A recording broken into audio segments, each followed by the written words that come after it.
Я Расулуллах, когда ты родился, нас не было рядом, а мы бы тебя обняли. Я Расулуллах, когда ты лишился своих родителей, нас снова не было рядом.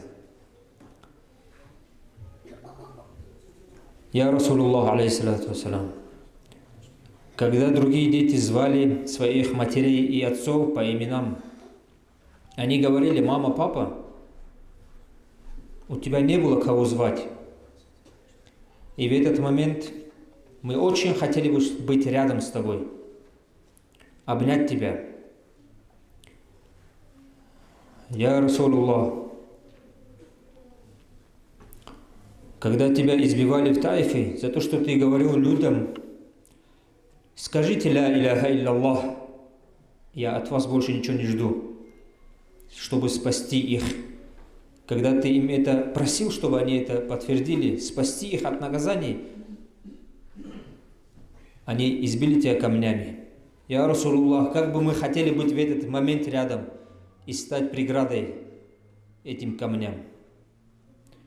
Я Расулуллах, алейхиссалату вассалам, когда тебя изгоняли из твоего любимого города, как бы мы хотели быть рядом, чтобы стать твоей опорой и не дать тебя выселить.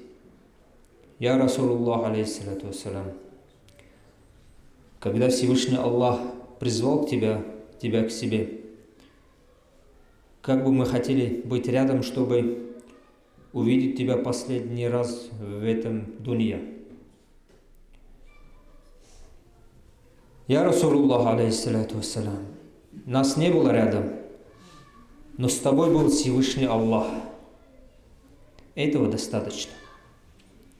Я Расулуллах, благодаря твоим мольбам, благодаря тебе, в течение 14 веков твой Аллах рядом с нами.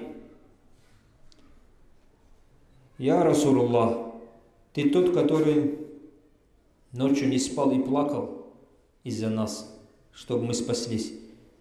У кого ноги опухали, но ты до утра молился и просил Аллаха только об одном, чтобы ни один из твоей уммы не попал в ад. Я Расулуллах, мы любим тебя, я Расулуллах. Да, мы самые слабые из твоей уммы, из ахир-замана. Мы самые грешные, мы те, кто любим только себя. Наши деяния говорят только об этом. Я Расулуллах, какие бы мы ни были, мы тебя любим. Аллахумма салли аля сайдина Мухаммадин ва аля сайдина Мухаммадин ва саллим. Такбир, Аллаху Акбар.